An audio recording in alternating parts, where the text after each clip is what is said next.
Assalamualaikum warahmatullahi wabarakatuh. Selamat berjumpa Bapak Ibu. Pada pelatihan kali ini kita akan membahas mengenai course manager di iLearn Universitas Andalas. Seperti yang kita ketahui bahwa iLearn merupakan platform pembelajaran daring yang dikelola oleh Universitas Andalas. Pada bagian kali ini kita akan membahas mengenai course manager. Sebelum kita membahas lebih detail mengenai fungsi atau peran dari course manager, ada baiknya kita membahas sedikit mengenai iLearn versi terbaru yang telah kita kembangkan. Ada beberapa keunggulan dari iLearn yang telah kita kembangkan ini dari versi sebelumnya. Tentunya dari sisi tampilan lebih sederhana dibandingkan iLearn versi 2. Kemudian performanya tentu lebih baik dan yang paling penting ini sudah terintegrasi dengan Office 365. Jadi nanti Bapak Ibu bisa login menggunakan email Universitas Andalas dan fungsi-fungsinya telah terintegrasi dengan Office 365. Kemudian yang terpenting juga fitur-fitur terbaru dari iLearn versi 3 ini, di mana Bapak Ibu bisa mengakses variasi kuis, variasi aktivitas, dan juga assignment yang ada. Baik Bapak Ibu, kita akan langsung saja membahas mengenai peran dari course manager itu sendiri. Seperti yang Bapak Ibu bisa lihat pada gambar ini, bahwa dalam pengelolaan iLearn nanti ada beberapa level yang bisa kita lihat di sini ada 4 ya, ada 4 terlepas dari mahasiswa nantinya.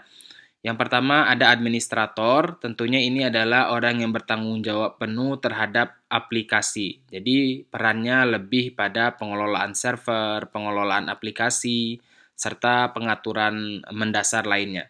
Biasanya ini dikelola oleh LPTIK Universitas Andalas. Kemudian ada course manager, ini adalah orang yang bertanggung jawab dalam proses bisnis iLearn itu sendiri, seperti mendistribusikan user, mengelola kelas, ya, melakukan monitoring kelas, serta melakukan pemeliharaan aplikasi. Ini nanti diberikan tanggung jawabnya kepada pengelola di tingkat fakultas. Biasanya mungkin akan ditunjuk 2 atau 3 orang sebagai course manager yang berfungsi sebagai pengelola iLearn pada tingkat fakultas. Kemudian ada course creator, ini adalah orang yang diberi tanggung jawab untuk membantu course manager. Jadi, dia perannya adalah membantu course manager untuk tugas-tugas tertentu. Salah satunya adalah penambahan kelas dan monitoring kelas. Jadi, dengan begini bisa lebih mudah kerja dari course manager. Biasanya course creator ini bisa dari perwakilan jurusan atau prodi, ya, kemudian perwakilan dari BAPEM ataupun GKM. Juga boleh nanti ditunjuk tendik untuk membantu course manager. Kemudian yang terpenting tentu adanya teacher atau dosen nanti yang akan mengelola perkuliahan dan mengelola konten yang ada di dalam kelas tersebut. Ya. Jadi dengan adanya fungsi-fungsi ini bisa membantu kita dalam implementasi iLearn di Universitas Andalas. Baik, kita lanjutkan. Implementasi iLearn sendiri tentunya ini terkait dengan kurikulum yang kita gunakan. Ya. Di sini kita lihat ada 3 peran umum, ya, ada peran sebagai course manager dan course creator, kemudian ada peran sebagai dosen dan ada peran sebagai mahasiswa.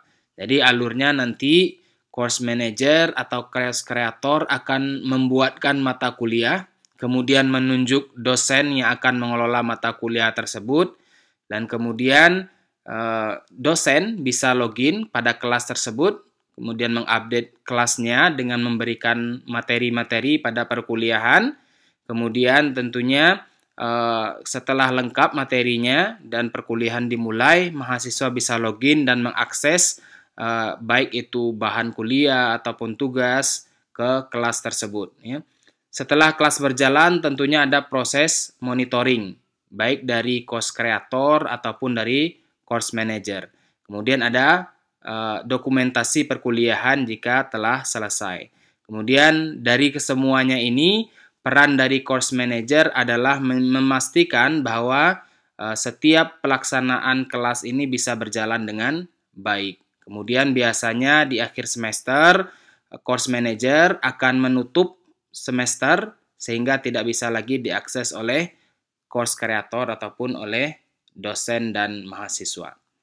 Oke. Baik, nanti pada pelatihan ini ada beberapa bagian yang akan kita bahas, khususnya mengenai course manager.